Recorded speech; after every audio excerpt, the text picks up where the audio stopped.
quarterback some confidence. See what happens. Well, he was hit as he threw it there, and that one winds up incomplete. So after the incompletion on first, now 2nd and 10. From the gun, Heineke slings this deep from McLaurin. And his pass is intercepted for the 4th time today. John Johnson with the INT. And a super return as he gets us all the way down inside the 25-yard line.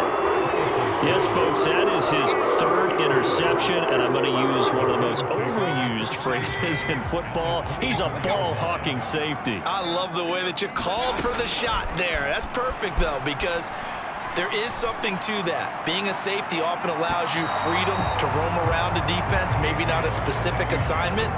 Today, his assignment, find the football, and he's done so quite well. 2nd and 10.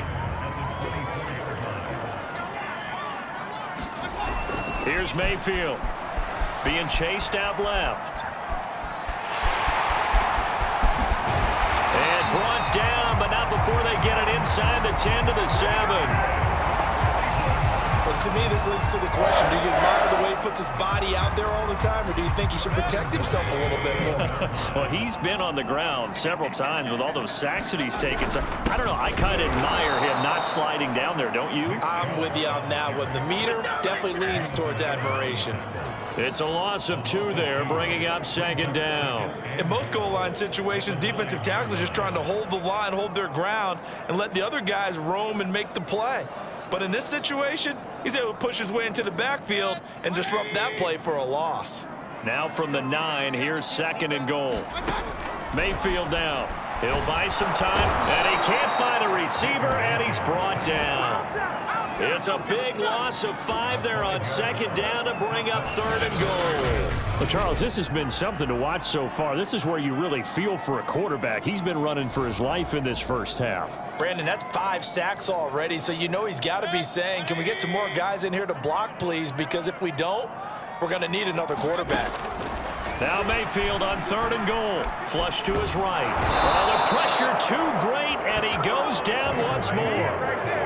Only a 3-yard loss there on the sack, but more importantly, it leads to a 4th and goal.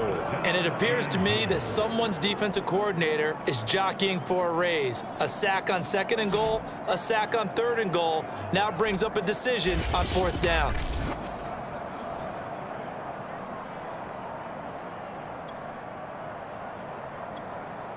McLaughlin now for the Browns field goal. From the right hash, just a 34-yard attempt. And his kick is good. And they'll at least get on the board here, still trailing, but 16-3 now. So from an offensive perspective, at least able to get on the board here right in front of the 2-minute warning. Yeah, now it's time to talk about complementary football, isn't it? Because if the defense can force a 3 and out, there could be enough time on the clock that they can get the ball back for their offensive guys and maybe put some more points on the board before the half. From his end zone, here comes Carter. And a less than desirable return as he's out of bounds at the 15-yard line. Out comes this field general once more, leading his offense back onto the field. And he comes out on the heels of an interception he threw last time they had the ball. Yeah, and you know, the quarterbacks that I know that are the best ones, the ones that really know how to lead their team, they tell them, that's on me. That's my bad. But let's go back out there and move ahead again, guys. We can get this done. One good thing for him, it did only lead to 3 points and not a touchdown after that turnover. Big thanks to the defense. A 2nd down throw for Heineke. He'll dump that off to Gibson, complete. 4 yards the gain, and it'll bring up a 3rd down. And we see another pitch and catch there to the running back. This position just continues to evolve. They become just as critical to the passing attack as a lot of receivers, tight ends, because their ability to make people miss in the open field can really generate big plays for an offense. And that went off the mark, a little late for the throw. That might be the 3rd down stop that they needed because they've had a lot of trouble slowing down this offense in the first half. This might be their opportunity to get off the field. They'll break the huddle here and go for it. This is 4th down. And they're indeed going. Here's Heineke. almost gets this to the 30, taken down about a yard shy. 2 minutes remaining in this first half of football.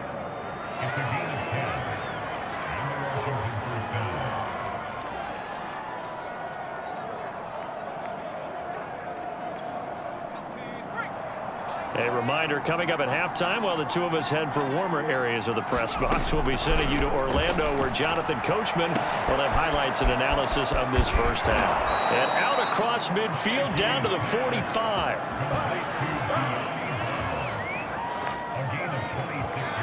So many times in my career, I've heard coaches talk about completions are one thing, but as long as we're there at the catch and we get guys on the ground, we can live with that. But if you're going to give up 10, 12, 15 yards after the catch, then your defense is going to be in a lot of trouble. Now left side on the swing pass.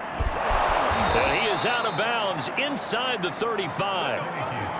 Another catch for him there on this drive, Brandon, and it looks like they're going to utilize him out of the backfield any way they can. And that time they pick up a first down. So now do you assign a man to him and try and cover him before he... And my goodness, another interception. Picked off by John Johnson. And a big turnover there as his guys will get the football back. And give him now 4 interceptions in this game. That's only the 3rd time this has been done since the year 2000. I think that tells you how much better teams have gotten at throwing the football. Because if you go all the way back to 1960, 12 times before that, there have been guys who've gotten 4 interceptions or more in a game. I mean, most recently, since 2000, Delta O'Neal and D'Angelo Hall.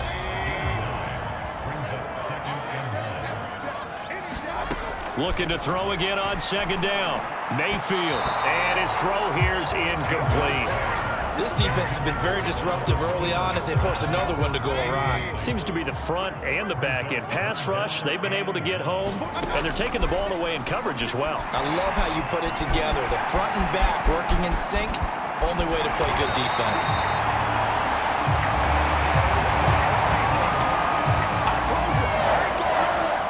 Normally we're talking about a quarterback duel where they're matching each other pass for pass. How about the footwork in this one? Both of these guys running the ball well. Yeah, they've mixed in the run game. You're exactly right. Now, both coaches might not like how much their quarterbacks have taken off, but another example right there of just good mobility. I know he was trying to get the completion downfield, but the way this game has gone, with a few of the runs he's made along the way, he should have kept the ball and taken it with his feet downfield. That's the big play that shreds the defense. Instead, he thought to himself, I'm a quarterback. I've got to throw it. He bailed out the defense with that incompletion. And they get him down, but not before he takes it across the 40-yard line. And Washington now going to use the first of their 3 timeouts as the clock will stop with 37 seconds to play in this first half. Mayfield now looking to throw on 1st down. And that'll be incomplete. We do have a penalty flag down, however. Let's see what that's about. So the flag thrown for the contact, mark off the yardage. And sometimes you just read a hitch route way too fast. You get there before you're supposed to, and there's the penalty. Mayfield on 1st down. And, oh, what a catch that time by Landry. So the completion results there in 9 yards. And it'll be 2nd and about a yard. Final play of the half, Mayfield. And his pass is intercepted for the 4th time today. Picked off at the 39. And he will be brought down on what will be the final play of this first half. So we have come upon halftime. We now proceed to the start of the second half.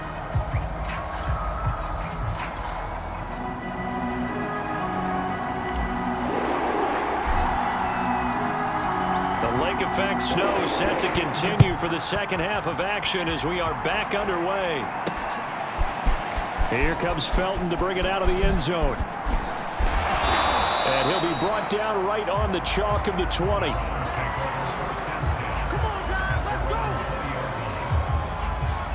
Baker Mayfield leads the offense out for their next possession. Any surprise in your mind he's out there to start the second half after 4 first-half interceptions? He used to be surprised by a lot of things, partner, but in this case I'm not, because you know they want him to be their guy.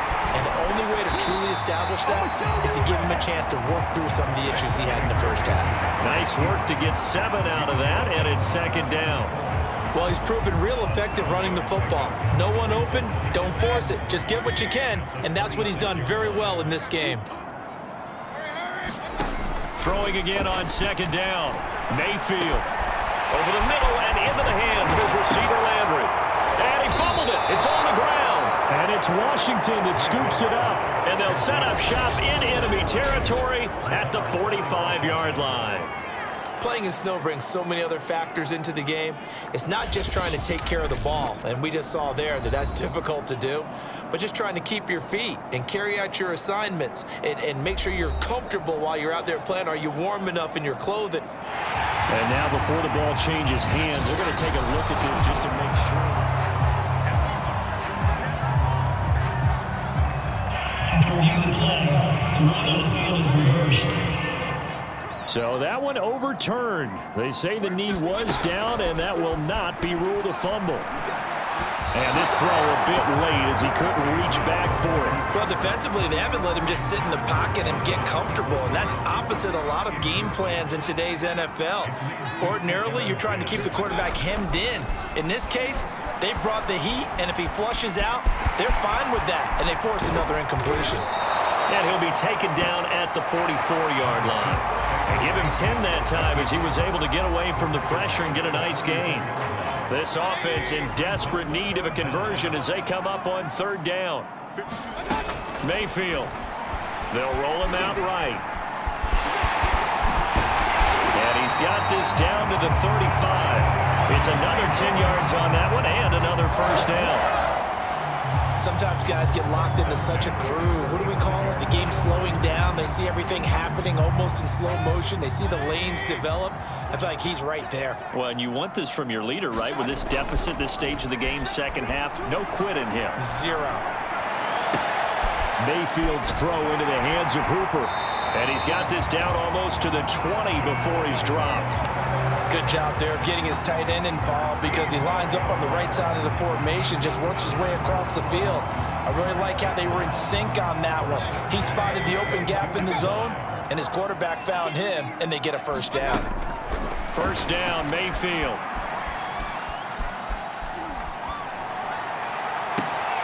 Throw left side complete. That's Hunt. They'll contain him to just 4. Second down. All defenses worry that whenever anyone catches the ball and has a head of steam come out of the backfield, it can turn into a big play with missed tackles or he runs through people. But they were right there waiting, and they stopped him for a minimal gain. To throw again on second down, Mayfield. Looking end zone, but it's incomplete. Trying to decipher what's going on out there because I don't know if he's just getting bad reads. I don't know if the defense is confusing him. I don't know if he just has, bad info and intel before he snaps the ball. But he's made some pretty bad decisions with the football lately. And this is caught. Touchdown, Cleveland. Anthony Schwartz there to make the grab. And the Browns are back within a score. Chase McLaughlin on for the extra point.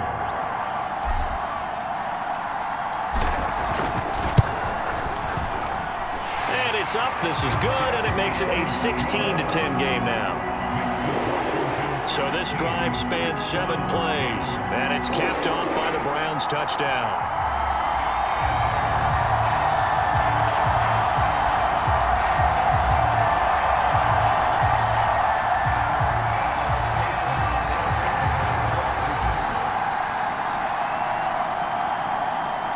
Following the touchdown, here's McLaughlin to kick off.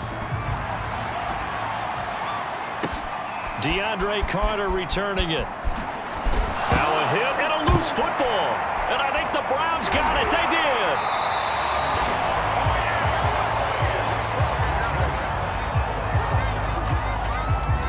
So how about this for a turn of events? They cut the lead with a touchdown, and then on the ensuing kickoff, get the football right back. And what a swing in a short amount of time because the momentum was totally against them. Now it's all in their favor. They've got a chance to go into the lead if they get the ball to the end zone.